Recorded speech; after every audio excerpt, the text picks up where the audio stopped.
മഹേശ്വരാനന്ദ സ്വാമിജി പറഞ്ഞതുപോലെ ഞങ്ങൾ ഇപ്പോഴുള്ളത് 32 ഭാവത്തിലെ ഗണപതി പ്രതിഷ്ഠയുള്ള ക്ഷേത്രത്തിനുള്ളിലാണ്. അവിടെ തിരുമേനി നമ്മോടൊപ്പം ചേരുന്നുണ്ട്. തിരുമേനിയുടെ പേര്?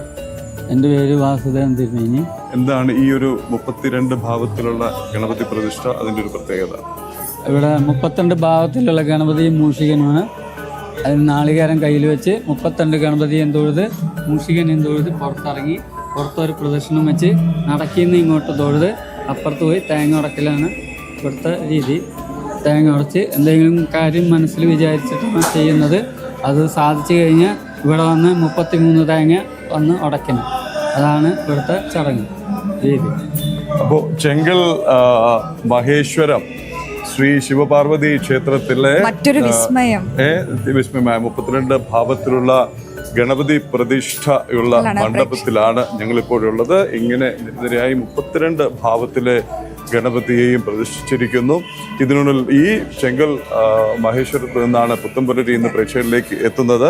നമ്മൾ നേരത്തെ പറഞ്ഞതുപോലെ തന്നെ വിവിധ ക്ഷേത്രങ്ങളിൽ നിന്നുള്ള ശിവരാത്രി വിശേഷങ്ങൾ പ്രേക്ഷകരിലേക്ക് എത്തിച്ചുകൊണ്ടേയിരിക്കുകയാണ്. നമുക്കൊന്ന് കണ്ണൂർ പോകണം. തളിപ്പറമ്പില് രാജരാജേശ്വര ക്ഷേത്രത്തിന് മുന്നിൽ വിശേഷാൽ പൂജകൾ നടക്കുകയാണ്. മിഥുൻ പിള്ള, നമസ്തേ, സ്വാഗതം. കണ്ണൂർ തളിപ്പറമ്പിലാണെങ്കിൽ ഞങ്ങളിങ്ങ് തെക്കേയറ്റത്ത് ചെങ്കലാണുള്ളത്. എന്താണ് രാജരാജേശ്വര ക്ഷേത്രത്തിലെ ശിവരാത്രി? എങ്ങനെയുണ്ട് അവിടെ ഭക്തജന തിരക്ക് മിഥുൻ? നമസ്തേ. നമുക്കറിയാം, ഉത്തര മലബാറിലെ പ്രധാനപ്പെട്ട ഒരു ക്ഷേത്രമാണ് തളിപ്പറമ്പ് രാജരാജേശ്വര ക്ഷേത്രം. രാജാവിന്റെ രാജാവാണ് എന്നാണ് ഇവിടുത്തെ പ്രതിഷ്ഠയെ തന്നെ വിശേഷിപ്പിക്കപ്പെടുന്നത്. മാത്രമല്ല മലബാറിലെ മാത്രമല്ല സംസ്ഥാനത്തെ ശിവക്ഷേത്രങ്ങളെ സംബന്ധിച്ച് വലിയ പ്രത്യേകതകൾ ഉള്ളൊരു ക്ഷേത്രം കൂടിയാണ് ഈ തളിപ്പറമ്പ് രാജരാജേശ്വര ക്ഷേത്രം. 108 ശിവാലയങ്ങളിൽ വളരെ പ്രധാനപ്പെട്ട ഒന്നാണ്. പെരിഞ്ചല്ലൂർ അപ്പൻ എന്നും ഈ തളിപ്പറമ്പ് രാജരാജേശ്വര ക്ഷേത്രത്തിലെ പ്രതിഷ്ഠയെ വിളിക്കപ്പെടുന്നുണ്ട്. മാത്രമല്ല മറ്റ് പല ശിവക്ഷേത്രങ്ങളിലും കാണാത്ത രീതിയിലുള്ള ആചാര അനുഷ്ഠാനങ്ങളുള്ളൊരു ക്ഷേത്രം കൂടിയാണ് ഈ തളിപ്പറമ്പ് രാജരാജേശ്വര ക്ഷേത്രം എന്ന് പറയുന്നത്. ഇവിടെ ശിവരാത്രി ദിനത്തിലും അതുപോലെ തന്നെ വിഷു ദിനത്തിലുമൊക്കെയാണ് പ്രധാനപ്പെട്ട ചടങ്ങുകൾ നടക്കുന്നത്. മാത്രമല്ല ഈ മറ്റ് ക്ഷേത്രങ്ങളിൽ ശിവക്ഷേത്രങ്ങളിൽ നിന്ന് വിഭിന്നമായി ഇവിടെ സ്ത്രീ പ്രവേശനം എന്ന് പറയുന്നത് വൈകിട്ട് 7:30-ക്ക് ശേഷമാണ് സാധാരണഗതിയിൽ ഉണ്ടാവുക. കാരണം ശിവൻ പാർവതി സമേതനായി ഇരിക്കുന്ന സമയത്ത് മാത്രമായിരിക്കും സ്ത്രീകൾക്ക് ക്ഷേത്രത്തിനകത്തേക്ക് പ്രവേശനം ഉണ്ടാവുക. പക്ഷേ ഇത് ശിവരാത്രി ദിനമായതുകൊണ്ട് തന്നെ രാവിലെയും സ്ത്രീകൾക്ക് ഈ ക്ഷേത്രത്തിനകത്തേക്ക് പ്രവേശനമുണ്ട് എന്നുള്ളതാണ്. അതായത് പകൽ സമയത്ത് രാജാവായും വൈകിട്ട് സന്ധ്യയോടുകൂടി പാർവതി സമേതനായി ശിവൻ അവിടെ കുടികൊള്ളുന്നു എന്നാണ് ഐതിഹ്യമുള്ളത്. അതുകൊണ്ട് തന്നെയാണ് വൈകുന്നേരത്തിന് ശേഷം, അതായത് 7:30-ക്ക് ശേഷം ഈ സ്ത്രീ ഭക്തജനങ്ങൾക്ക് ക്ഷേത്രത്തിനകത്തേക്ക് പ്രവേശനം നൽകുന്നത്. മാത്രമല്ല സാധാരണ ശിവക്ഷേത്രങ്ങളെ സംബന്ധിച്ച് കൂവളത്തില വളരെ പ്രധാനപ്പെട്ട ഒരു വഴിപാടാണ്. പക്ഷേ ഈ തളിപ്പറമ്പ് രാജരാജേശ്വര ക്ഷേത്രത്തിൽ ഈ വഴിപാട് ചടങ്ങുകൾക്കായി കൂവളത്തിന്റെ ഇല ഉപയോഗിക്കുന്നില്ല എന്നൊരു പ്രത്യേകത കൂടിയുണ്ട്. ഇവിടെ തുളസിക്കതിരാണ് ആ ചടങ്ങുകൾക്കെല്ലാം തന്നെ ഉപയോഗിക്കുന്നത്. അത്തരത്തിൽ ഒരുപാട് ആചാരാനുഷ്ഠാനപരമായി ഒരുപാട് പ്രത്യേകതകൾ ഉള്ളൊരു ക്ഷേത്രമാണ് തളിപ്പറമ്പ് രാജരാജേശ്വര ക്ഷേത്രം. മാത്രമല്ല ടിപ്പുവിന്റെ പടയോട്ട കാലത്തിൽ ഏറ്റവും കൂടുതൽ ദുരിതം അറിഞ്ഞൊരു ക്ഷേത്രം കൂടിയാണ്.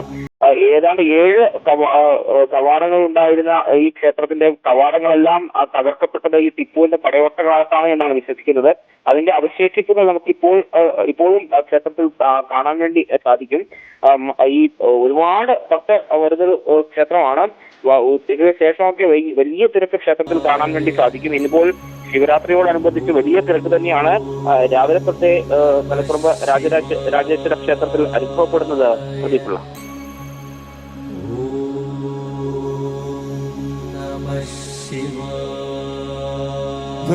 പിള്ളയാണ് തളിപ്പറമ്പ് രാജരാജേശ്വര ക്ഷേത്രത്തിൽ നിന്നുള്ള വിവരങ്ങൾ നൽകിയത്. നേരത്തെ പറഞ്ഞതുപോലെ തന്നെ ഞങ്ങൾ ചെങ്കൽ മഹേശ്വരം ശിവപാർവതി ക്ഷേത്രത്തിലെ ഗണപതി മണ്ഡപത്തിലാണ്.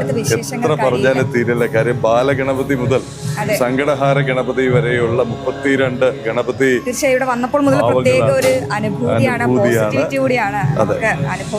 അപ്പം ഈ ഗണപതി മണ്ഡപത്തിൽ നിന്നാണ് ഇപ്പോൾ ഈ നിമിഷം ഞങ്ങൾ പ്രേക്ഷകരിലേക്ക് എത്തുന്നത്.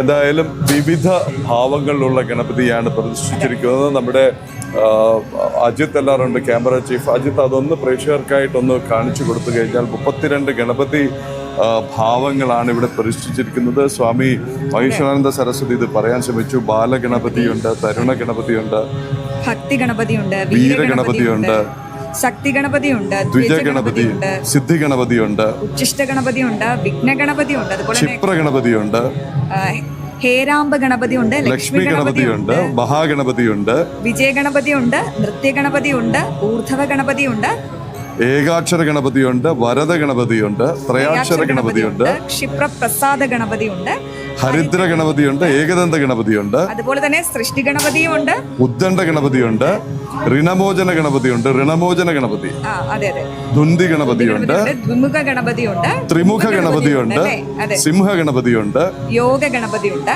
ദുർഗാ ഗണപതിയുണ്ട്. ഇനി അവസാനത്തേത് സങ്കടഹാര ഗണപതി. അങ്ങനെ അതായത് ഒരു ആഗ്രഹം. 32 ഗണപതി ഭാവങ്ങൾ, സങ്കടങ്ങൾ മറ്റൊരു തീർക്കാൻ, പ്രധാനപ്പെട്ട വിഘ്നങ്ങൾ തീർക്കാനൊക്കെ കാര്യം.